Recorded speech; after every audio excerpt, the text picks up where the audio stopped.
I'm beginning to feel that the FBI would rather that I get killed than self-been released, but I've chosen to stay and fight.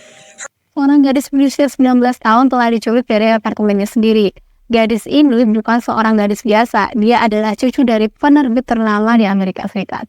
Gadis ini diculik sama kelompok radikal bersenjata yang menamakan diri mereka SLA alias Symbionese Liberation Army. Atau singkatnya SLA ini adalah teroris domestik. Tapi satu hal yang cukup plot twist yang bikin FBI bingung adalah saat ditunjukkannya gadis ini. Gadis ini ditemukan dan dijadikan tersangka bahkan dipenjara. Kisah nyata ini cukup plot twist untuk kalian simak sampai habis. Kalau kalian nanti suka sama video ini, kalian bisa bantu video ini untuk like dengan cara like, subscribe, and share ke teman-teman kalian ya. Langsung aja. Nah, ini bermula pada tanggal 4 Februari tahun 1974.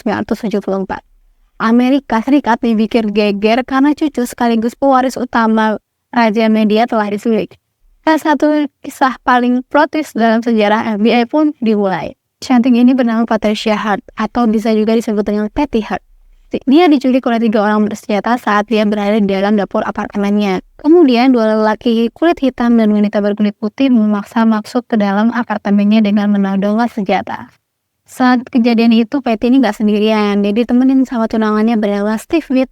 Saat penculik ini datang, Steve ini mencoba untuk menolong Patty. Sayangnya dia dipukul dengan botol anggur, lalu diikat bersama seorang tetangga yang berusaha membantunya. Patty dipaksa pergi dengan mata tertutup dan dimasukkan ke bagasi mobil. Oh ya, sebelumnya kita kenalan dulu sama kakaknya si Patty yang terkenal ini. Namanya William Randolph Hearst. Dia adalah seorang pemilik penerbitan ternama nasional di Amerika Serikat yang cukup berpengaruh. William ini juga dijuluki sebagai Raja Media. Pemilik Hearst Communication ini memiliki usaha yang berbagai macam, surat kabar, majalah, berita, bahkan film yang tersebar di dunia. Itulah kenapa saat penculikan Patty ini, penyebaran beritanya sangat cepat. Ditambah lagi Patty ini juga dapat banyak simpati dari masyarakat sekitar karena dianggap sebagai korban politik. Padahal statusnya Patty ini masih mahasiswa, dan dia hanya mahasiswa biasa yang gak pernah ikut politik atau kekerasan apapun. Jam setelah penculikan, keluarga Patty melakukan konferensi pers dan mereka mengaku bingung atas penculikan Patty. Akhirnya setelah beberapa jam, datang titik terang tentang keadaan Patty. Sebuah stasiun radio lokal menerima paket berisi rekaman suara Patty yang sedang dalam penyanderaan. Dalam rekaman itu, Patty mengatakan bahwa keadaannya ini baik-baik aja.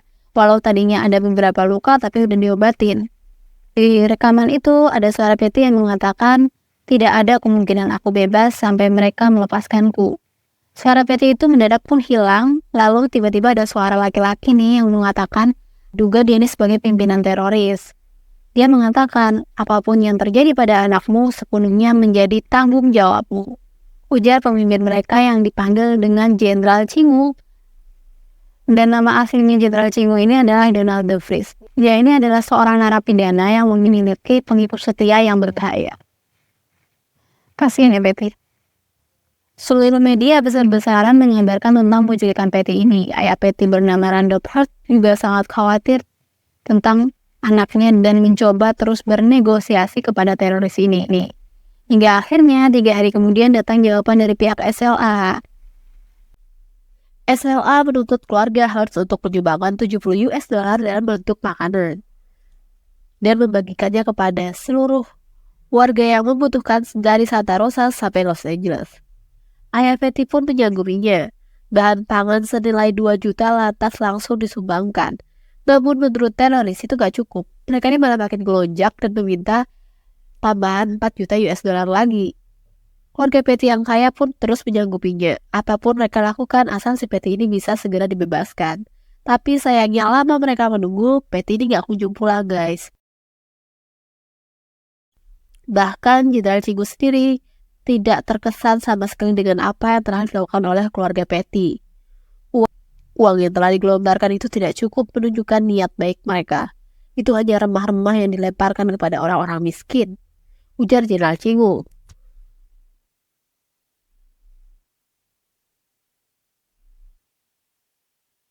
Banyaknya upaya yang telah dilakukan oleh ayah Patty ini ternyata nggak membuahkan hasil sama sekali. Hingga akhirnya bulan April tahun 1974, SLA ini merilis rekaman suara Patty yang terbaru. Isinya adalah, aku diberi pilihan untuk dibebaskan di area yang aman atau bergabung dengan pasukan SLA, dan berjuang untuk kebebasanku dan semua orang yang terampas kemerdekaannya. Aku memilih untuk tetap tinggal dan berjuang. Dalam rekaman itu, Patty ini memperkenalkan nama barunya yaitu Tania, serupa dengan nama kekasih tokoh sosial Cuba Che Guevara. Rekaman suara Patty ini lantas mengundang banyak reaksi masyarakat. Mereka ini bertanya-tanya, apa sih penyebab Patty kok berubah sikap? Apakah Patty ini berpartisipasi secara sukarela atau dia di bawah tekanan? Atau mungkin Patty ini udah dicuci otaknya? Orang tua Patty sendiri yang mendengar tentang pernyataan ini juga sama sekali nggak percaya.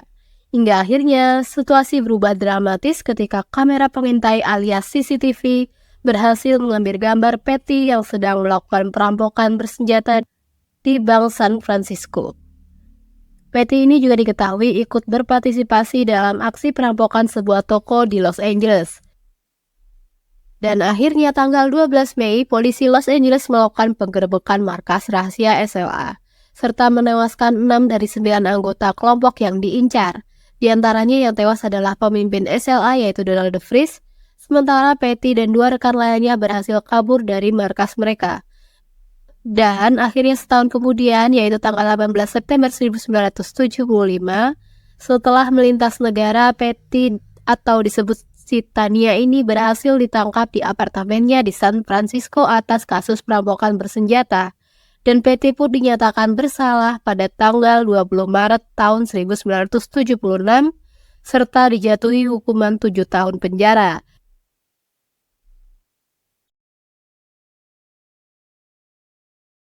Tapi Patty dapat keringanan dari Presiden Carter, jadi dia hanya menjalani hukuman sekitar 21 bulan penjara. Setelah keluar dari penjara, Patty pun kembali ke kehidupan normalnya, kemudian menikah dengan pengawalnya sendiri. Serta pada tahun 2001, Patty diampuni oleh Presiden.